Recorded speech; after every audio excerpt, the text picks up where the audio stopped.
दोस्तों जुलाई से अक्टूबर के बीच सबसे ज़्यादा जॉब स्विचेस होते हैं, चाहे वो बेटर अपॉर्चुनिटीज़ के लिए हो चाहे बेटर सैलरीज के लिए।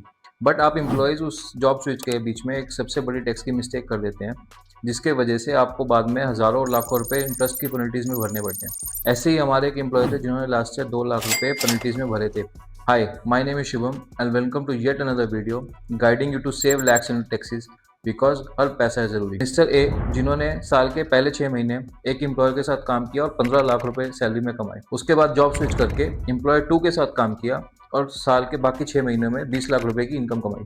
तो उनकी टोटल इनकम थी 35 लैक्स की। अब क्योंकि उन्होंने अपने सेकंड एम्प्लॉयर के साथ फर्स्ट की इन्फॉर्मेशन शेयर नहीं की थी, जिस वजह से दोनों ही एम्प्लॉयज़ ने बेसिक डिडक्शंस काटने के बाद अपने अपने टीडीएस डिडक्ट किए और टोटल टीडीएस था 4.5 लाख रुपए का। पर अगर वो अपनी इन्फॉर्मेशन प्रॉपरली शेयर करते तो सेकंड एम्प्लॉयर, क्योंकि उनकी इनकम ज़्यादा स्लैब में फॉल हो गई थी, तो प्रॉपर उनका टीडीएस डिडक्ट करते और टोटल टैक्स जो बनता था 7.5 लाख के करीब का, उतना उनका टोटल टीडीएस डिडक्ट किया जाता।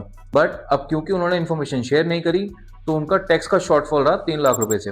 आईटीआर के टाइम जब वो शॉर्टफॉल पे करना पड़ा, तो उसके ऊपर एडिशनली 40,000 रुपए की इंटरेस्ट की पेनल्टी भी आ गई। ये सब पैसा बच जाता अगर वो प्रॉपर इन्फॉर्मेशन अपने एम्प्लॉयज़ के साथ शेयर कर देते।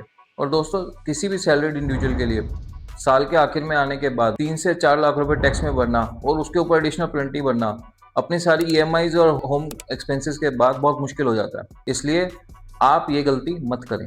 हमने हज़ारों से ज़्यादा आईटीआर्स फाइल करी हैं और जब भी जॉब स्विच का केस आता है 90% एम्प्लॉयज़ यही एक मिस्टेक रिपीट करते हैं। अगर आप जॉब स्विच करने वाले हैं या जॉब स्विच कर चुके हैं, तो अपने एम्प्लॉयर्स के साथ प्रॉपर प्रीवियस एम्प्लॉयर की इन्फॉर्मेशन को शेयर करें। इससे ना तो साल के आखिर में आपको कोई टैक्स की पेनल्टी भरनी आएगी और ना ही कोई एक्स्ट्रा ब्याज भरना पड़ेगा।